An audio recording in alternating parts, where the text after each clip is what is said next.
Evening, guys. Um, Revix here, and today I'll be talking about the fall event, which is coming up next. And it is an event type that we've seen before, so there's not much to say in the simplest terms, other than the fact that it's changed ever so slightly in how you are progressing through the event. So, without further ado, here we go. First of all, we will be looking at another round with the golden and the silver box. And yeah, it's fairly simple. You need to get the cups in order to progress. Look like this, coffee cups. And in order to get them, we need to progress through the board and gather up groups so that we can connect them together and clear the pathway for them to drop down. I'll get started on that in a moment. I just want to mention this little thing. So in this, we will have the opportunity to race for the top leaderboard here and become a star baker, and that is actually very relevant this season of on this event because we have a grape stomping festival level 2 here, which is very interesting. The reason why it's interesting is because of the random production of 20 times the fragments for the Autumn Vineyard, the Rustic Autumn Vineyard upgrade, and the Vibrant Autumn Vineyard upgrade. And those are, well, to say the least, very good. Uh, so, in order to become a star baker, there are a few ways to get there. In order to get there, you want to progress through and get as many of these tiles combined as you can see. Now, I'm just going to make a little um, example for you guys to see here. So we'll try to connect a few more greens. So it'll become a larger portion. Now you can see there's 2 stars, actually 3 stars now, because there's a combination of 7. So to combine these and then make it worth our while, we need to make it into a box. And then you can see it says 200. That means we're retrieving 200 points from doing that. And that is exactly what we want to do. We want to get those points in order to progress out on the leaderboard here to become the star baker. And that's the one thing. And then there's the cups.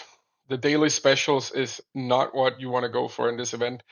If you can make the building in this event, which I believe is the Harvest Sets Windmill, don't quote me on that, then it is probably the best option to go for through the daily specials. But most importantly, you want to get the cups, and that is where it really becomes a challenge to do this event because the cups are somewhat rare in their appearance, and therefore, when you see them, you need to make a play for them. So, in order to get them out, we need to decide on the path we're going to do this. So in order for me to retrieve this one, I have to clean up this. And in order to do that, I have to remove this one first and have this one drop out of the 3, making it so that I can drop it down to here. And then I can connect the green ones together. And I want to remove this one as well. So I'll clear that. Good. All right. And now we can produce another one here, which might be optimal to do. And then clean the bottom row in order to get all the whites to the same level. And then we clear the white meringues here, trying to get the reds connected to each other. Now we got another big green up here we want to connect down if possible. Yeah, that should be it, yeah. Then we can move this one out of the way in order to clear that meringue there. I'm gonna take out this one first, I think. Yeah, as you can see, there's a lot of thinking in this event, so it's not played in a fast-paced tempo like we're used to in the events.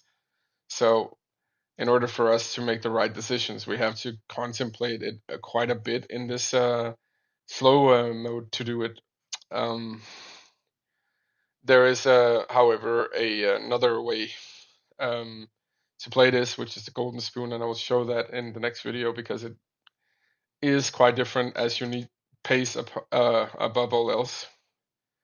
So in order to make it through to the end, you need to be fast because you want to make sure you can get 2 runs instead of 1 run.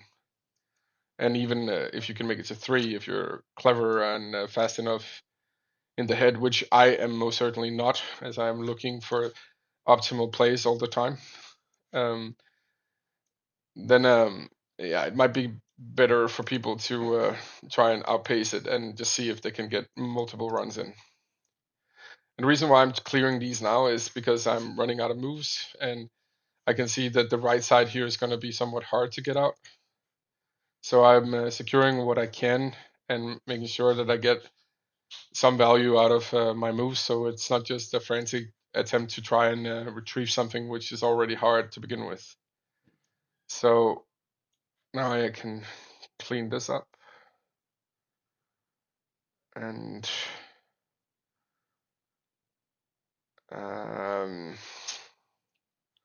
see, that will go down there, clean those with no red. Yeah, so we can actually do that. Does require one more move though. So yeah, this is actually a perfect example of what I wanted to show. Now I have the option of extending it by adding 10. I would only add 10 if you can see the chance of making more than one cup come out of the map. So this is not really the clever move to do in this situation because this one is still hidden behind a wall of challenges. So it might not be as easy to get this one out as it is to get this one out. So ideally, I would want to get more than one cup out of the 10 extra moves because you are using the 65 tools, no, sack of flowers instead of buying tools. The tools might be the better option. Um, but I can try and play these ones out and see if I can get anything out of that, which unfortunately did not happen. So now we can see if we can release this one over here. We can combine these, and this one remains the same. It is still stuck behind this one green, which is not easily removed. Otherwise, I can. Oh wait, I can maybe do this. Let me see. Yep. So we want to clear that. Yep. Might be. I don't think we have the moves, but let's give it a go. Um, need this one to remove that, and then there. Yep. Yeah. So we were missing one move for doing that. And now another cup drop down, of course. But that's how the event plays, and it's just. Yeah, no, now another one appears. This is so typical of this event. Um, so it is a challenge to do this, to be sure, and you got to make sure that you are taking the right decision, which I most certainly did not in this one. But the long and short of it is, this is where your brain comes in play, and this is where you need to be sharp and make sure you get what you can instead of trying like I just did to be over ambitious, basically. There's no reason to be over ambitious in this event. There is very little to be achieved from it. So if we can make sure that we get this one out, then we may not have been completely off. But it is going to be a challenge, as we are lacking a meringue here that we could drag down from either of the lines. This one would be the closest, I believe. So yeah, it's not looking good, guys. Can try to do this.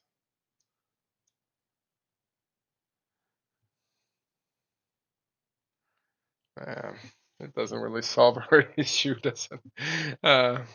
Sweet mother of Christ. Um, but yeah, being stuck like this is where you want to pump in your tools, and in this situation, clearing it by just removing one would not lead to removing of the other. So maybe it's the time where you want to use the spade and use the tool in such a way that you can reclaim this entire row and the one down here in order to secure as many as you want. But the one thing that is really nice about this event this time around is that if you get a row of loads of these, you don't necessarily have to claim the prize in order to get the points on the movement. Now I can claim the prize for free, so that'll be the play to do, of course. But a 1075 movement on the leaderboard is worthwhile. So that's how you play this part of the event. Going into the next part, I will show you the Golden Spoon event, which is a little more difficult to understand, I think, personally. So thanks for listening in, and remember, the Star Baker should only be aimed for if you're using diamonds, because there is probably no way yet that you can make it all the way to the end if you're not spending diamonds, as people will be spending diamonds in this event and also buying the double chest in order to acquire such things as the shroom throne, and the jumping pumpkin, which is an absolute amazing building. It's a production building like the blacksmith. It's a 2x2. It has a tag on it, and yeah, it functions as a blacksmith from whatever era you're in. So it requires nothing to be built in your city in order to acquire supplies, which is fantastic. Very strong building indeed. As for the main building itself, it will produce the Shroom Throne and the Granny Aurora, and those two buildings actually produce such things as the Jumpin' Pumpkin and the Fragment of the Cider Garden. So the Cider Garden is also an attack building, and it looks like so. And the production it does is it produces units from an era above your own. But they're light units only, unfortunately. But it is an interesting development to the game to see that you can now recruit higher age units. So yeah, without further ado, I will end this video now and move on to the next one, which will be the Golden Spoon portion of the fall event. Thank you for watching. Bye.